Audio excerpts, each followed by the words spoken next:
We've looked at lots of different battles, but this is the first war we're going to look at, the Crimean War, and you could be asked specifically about the Crimean War in your exams. It was a bit of an in-between war, and by that I mean it had features of earlier conflicts like the Napoleonic Wars, such as war did still happen away from civilian life, the troops wore brightly coloured uniforms, battles often included spectacular cavalry charges, and infantry were deployed in lines.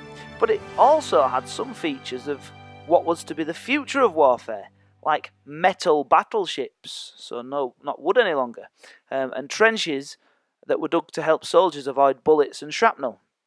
I suppose if it was a Call of Duty game, it'd probably have been called Crimea Almost Modern Warfare.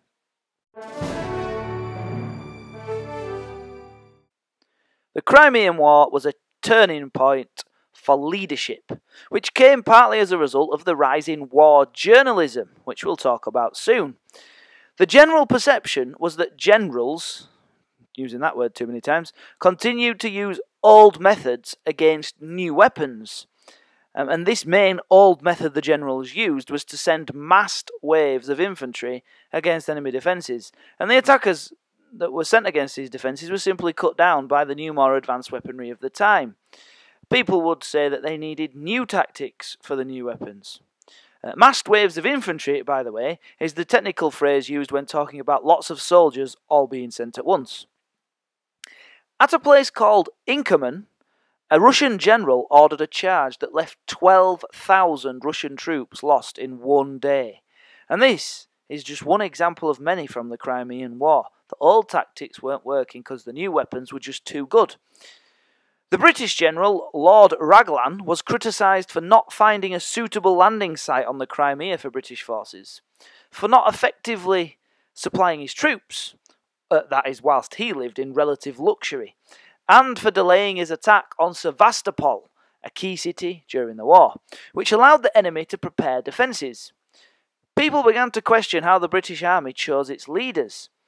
And in 1872, which was about 16 years after the Crimean War ended, the practice of being able to buy a commission into leadership positions was abolished. It was a huge change in the recruitment of the British Army, and the reason why people were criticising men like General Lord Raglan is because they could read about him in the newspapers more widely now, because more people could read and more newspapers were in circulation.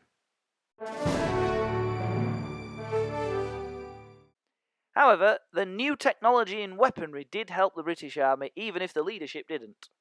The British and French, during the Crimean War, lost 150,000 killed, wounded or captured, compared to 500,000 Russians during the war. The Russians used older weapons compared to the newer technology of the British and the French.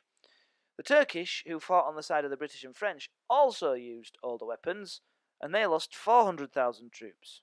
So, clearly, as logic would suggest, if you had the newest technology in weaponry, you had a distinct advantage on the battlefield. For your exam, it might be a good idea to make a note of those numbers that have just flashed up on your screen to support your arguments. So to this new phenomenon of war journalism. Newspapers had been around and there were reports on the Battle of Waterloo. It was just that more people could read and newspapers had become far more popular by the time of the Crimean War, which was from 1854, by the way, to 1856. And back in Britain, developments in education had meant that more people were literate, and if more people were capable of reading, then newspapers could sell more widely. The Times, at first, relied on accounts sent by army officers, but soon after, they started to send their own journalists to report on the war. Imagine the army officers wouldn't want to say things that would have got them in trouble, but journalists don't necessarily have loyalty to the army. William Russell, he's a man to remember for your exams, was sent instead, and he reported back to London through the telegraph, which was a new development in technology, and it meant that stories could be relayed to London really quickly after an event had happened, instead of having to wait days or weeks for the journalist to return. William Russell's reports of the horrific conditions in the military hospitals and the silly decisions made by the generals shocked the public in Britain.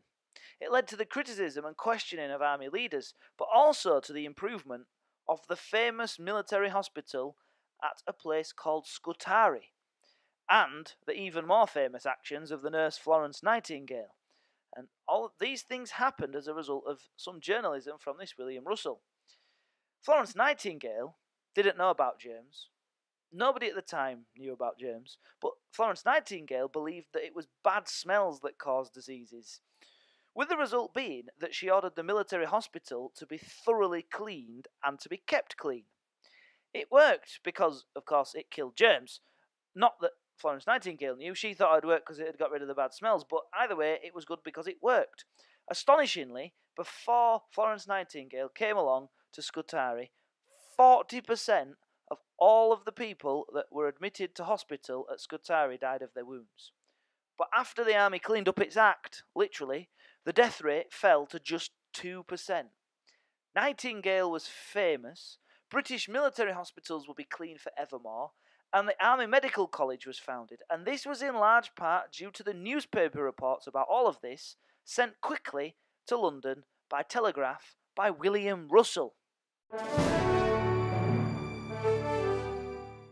The last big development that was a new one for warfare during the Crimea was an improvement in the technology of supplying the army.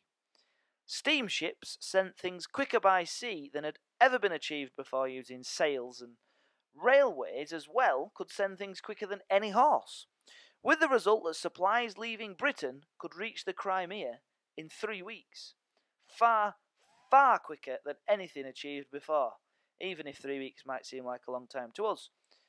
The British and French also built the first ever military railway that was 25 miles long from the coast where the steam supply ships docked to the British trenches 25 miles away outside Sevastopol.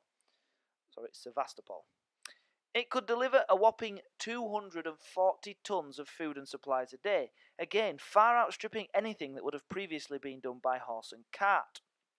So technology that appeared in everyday life was being adapted so that it could be used for the military, and building military railways specifically for the purpose of supplying troops was something that kind of started off in the Crimea, and it definitely happened a lot in the First World War. And so you have it. The Crimean War was commanded by generals who had grown up fighting the old way, but was fought by soldiers who were fighting with new weapons, which didn't work out too well. They were supplied by technology that had improved logistics, so that meant that people could get supplies to the battlefield a lot quicker, and it was reported on in the newspapers with the most famous nurse of all time thrown into the mix. Perhaps you can see how this is almost, but not quite, modern warfare. As ever, you can look at some past exam questions on this topic to help you think about your exam.